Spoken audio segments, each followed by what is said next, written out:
Hello, Lordi here. Hi. Hey.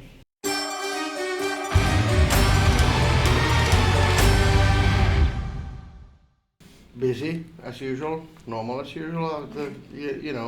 Another album, another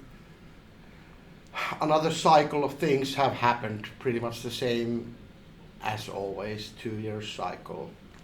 I used to be well. I still am a Kiss collector, but I haven't been collecting Kiss stuff like actively since 2009, 2010, and I had to build an extra building for my Kiss collection. So that, and this is not a fucking exaggeration. That's my workroom though. Yeah. Also, but back when I was living in Helsinki, all my Kiss stuff were just in cardboard boxes because there were no room for them to be on display. And then moving back to Rovaniemi, and then the same thing. So I needed extra fucking building for the Kiss collection. So yeah, but Kiss is not something that it's not the only thing I'm collecting. I'm not like a collector in a way anymore after Kiss that I would need to get everything of everything. Yeah. But I have quite a few of these topics that I'm like addicted to. I mean, there's Kiss, of course, Star Wars, Evil Dead, E.T., Gremlins, Nightmare on Elm Street, The Muppet Show, yeah, The Incredible Hulk. These kind of things. If I see some item, I need to buy it. I need to get it. That's what's happening with me, and I'm addicted to these kind of things. So, yeah. Do you have something in your collection that's like unique or something that you're Yeah. incredibly Well, for proud of? example,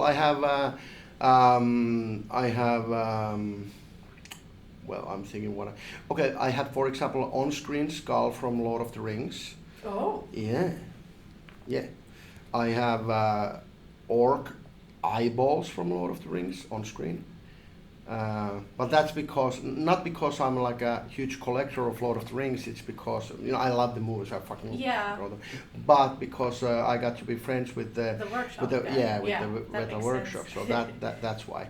So Richard Taylor gave them to me, and so that's cool. Yeah. But I have quite a few cool items. I like what I have some Kiss costume pieces from the 80s and even from the 70s, some stuff. I have Paul Stanley's guitar strap from, I think it's Crazy Nights, yeah, Asylum era. And I have plaster cast of the original E.T. head. I have that.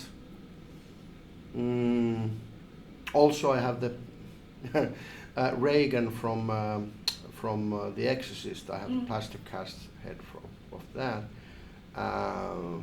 What else? I have one. Jason wore his mask. Yeah. I have plenty of stuff. Yeah, you have a lot of things. Yeah, I do, and it's like there's. I think there's more unique stuff that are like one of a kind items, but I don't remember exactly at the moment. I have quite a lot of stuff. I'm a hoarder. When I was a kid, or actually it's like a teenager, Bad Taste was one of my favorite things, and then Dead Alive or Brain Dead, depending on where you are, what you call the movie. So I was a fan of Peter Jackson's shit, And then later on, little years go by, he started working on the Lord of the Rings things, and those are probably, by any factor, the greatest movies ever made. Even though E.T. is my favorite, but you know what I mean. It's like those are the movies without any flaws. Really, they are like fucking amazing. And then we happened to play in New Zealand at this festival called Rock to Wellington, and then Peter Jackson and Richard Taylor and the Weta Workshop were also doing a lot of shit there at the festival, and then they saw our show, and we got invitation to Weta Workshop where we got like a private tour, and then we got to talking with Richard Taylor, and then Yeah, and the other people also there, you know, and then the next fall, me and my then wife, we went to New Zealand and at the Weta Workshop to work on the actual costume. No, well, no, not costumes, but we worked on the show props for the next tour for Deadition. We worked on at Weta Workshop, so we spent there quite a lot of time then, and that's how. Yeah, that's pretty cool. Yeah, and I was asked to stay there and come work for Weta Workshop for the makeup department, but why that did would you? have been, well, I have this band, you know. Yeah. So that would have been the end of the band. Yeah, but if Lordi didn't exist, would you have accepted that? Probably, yeah, of course. Yeah, that's great. Well, we had Lordi's Rock Around in Rovaniemi. We have the thing, but unfortunately, that was the time before the Rovaniemi was like this crazy fucking tourist, you know, mega city, as it is now. But we have had exhibitions, Lordi exhibitions, quite a few times, and But opening up a Lordi museum,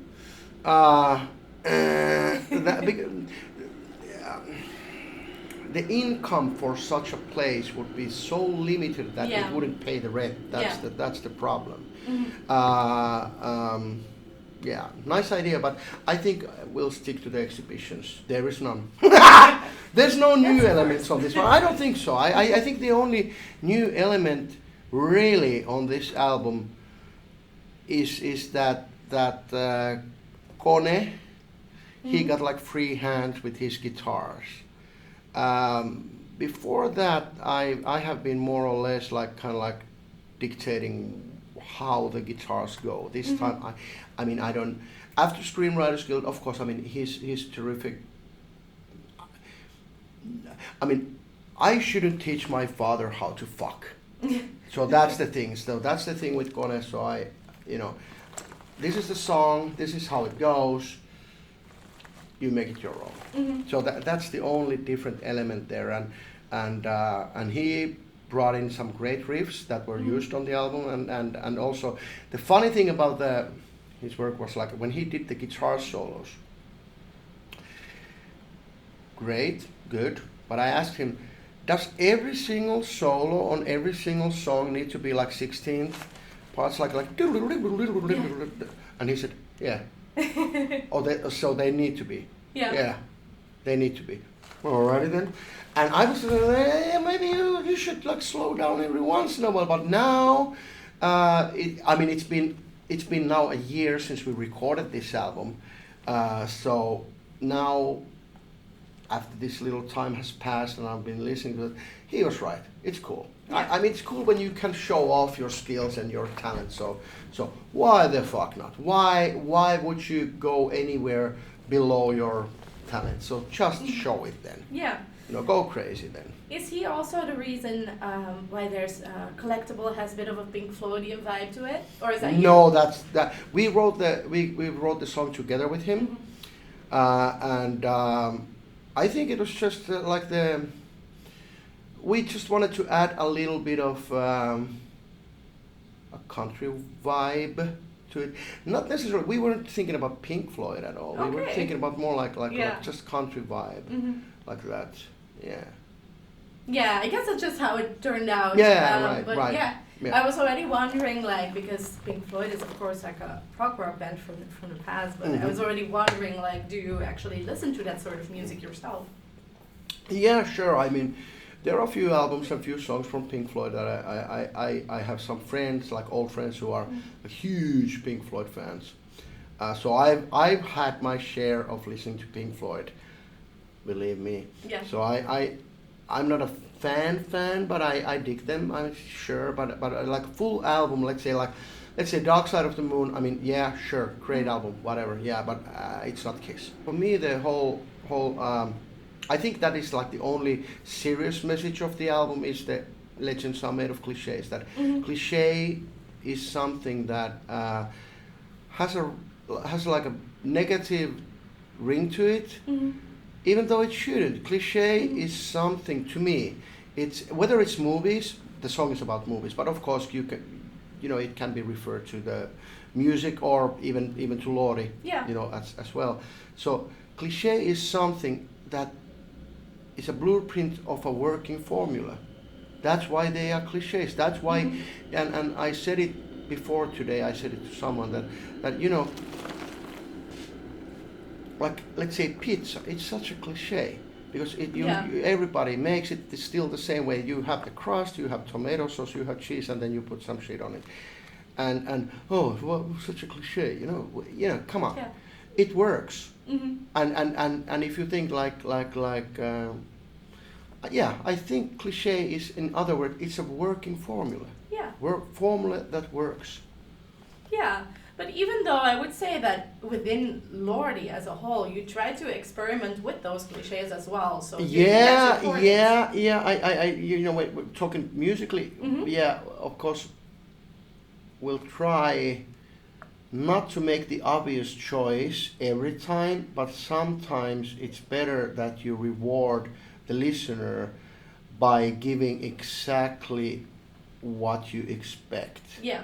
Like let's say that you're building up to a chorus and you are already like few seconds before you are hoping that I hope the chorus will start like that, and oh, what a fucking reward it is when it goes exactly like you wished it would go, or even better, and that is something that is a good fucking cliche. So it is something that it sounds familiar already from the first time you hear it. It sounds familiar and it sounds good in your ear, depending of course if you like that style of music. But I guess it goes to any style of music, any I mean, think about Iron Maiden, think about AC/DC. They are kind of like cliched. Their whole career is cliched within their own framework.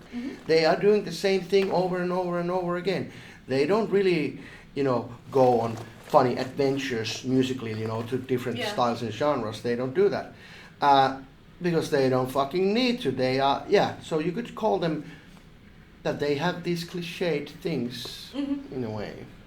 There are bands that don't follow formulas. I think many people might first disagree, but they are wrong. But when I say Kiss didn't follow any formulas, they have changed their style. They changed their style so many times, from disco to rock and roll to hair metal to fucking grunge to everything.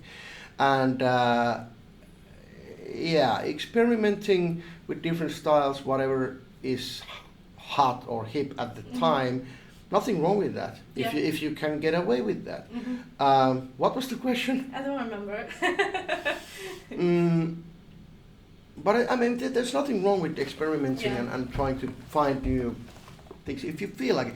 I think when it comes to music, you should always do whatever feels the most natural and organic.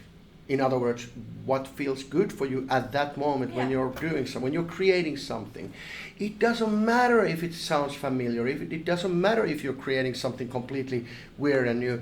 If it feels right at the moment, fucking do it. Then it comes from the heart. Yeah. Since you're also a movie fan, I was wondering if you saw the remake of Nosferatu already. I haven't. You haven't? I have not. No. I am waiting for the DVD Blu-ray, which will come out in May, I guess. But you're planning to. You're planning to. Fuck yeah, of course. I mean, I was tempted already, but the thing is that I have my own movie theater. Oh, yeah, well, that changes a lot of so things. I like my movie theater better than the Rovaniemi movie theater because, 5 minutes. Okay. Yeah. So I like my movie theater better than the one in Rovaniemi because in my movie theater, you can smoke. Oh. You get the volume as loud as you want. Yeah. My dog can be there as well. You get snacks. endless supply of candies. Yeah, exactly. You if you feel like peeing, you pause and you go out to pee and then you come back. That's why I prefer my own movie theater. And my movie theater is actually like a movie theater. It's not like a home theater. It's kind of like a real one. I have the screen is like the size of a real movie theater. That is super, super cool. Well, yeah. I guess everybody should yeah. have that at home if they have the means to it. Yeah. This year, we're doing the tour, which is now for the first time in Lordi's history, like split in two. We have always done like this 2-3 month tour, in a row, but now we're splitting it. We have the first leg and the second leg, or first edition and second edition. In the middle we have the summer festivals, and that's pretty much the plans that we have at the moment. I mean, there's the tour starts in what, a few weeks or something.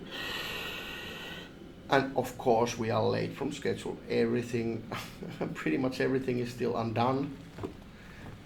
And here I am babbling bullshit, you know, while I should be doing, I mean, I should be doing the merchandise designs now, and I should be building the stage shit and, you know, working on the props and show. But anyway, so that's pretty much what's happening this year. Mm-hmm. Next year is then completely different. It's 20 years from the Apocalypse, so that's different thing.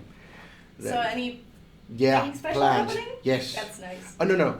I don't know if there will be anything special happening. There are special things planned to be happening, but that is not something that I won't say, because if I say it, then people, oh fucking Lordi, he's like all full of himself talking about that, then it didn't happen. So that's why I'm not going to say it. Okay. But yeah, I can say that we're planning something, but let's see if the plans will come reality. All right, well. You ask this every single time, don't you? Yeah, sorry. Oh, for fuck's sakes. I don't... What last thoughts? I don't know. I'm sweaty. I would love to have a smoke. My Pepsi is running out. Yeah, I don't know. See you at the gigs, I guess. Yeah. Buy a meet and greet ticket if you want to come say hi. And by buying a meet and greet ticket, you keep me and Pepsi and cigarettes. Yay! Perfect. So, yay, meet and greet tickets. More cigarettes and Pepsi for me. Yay!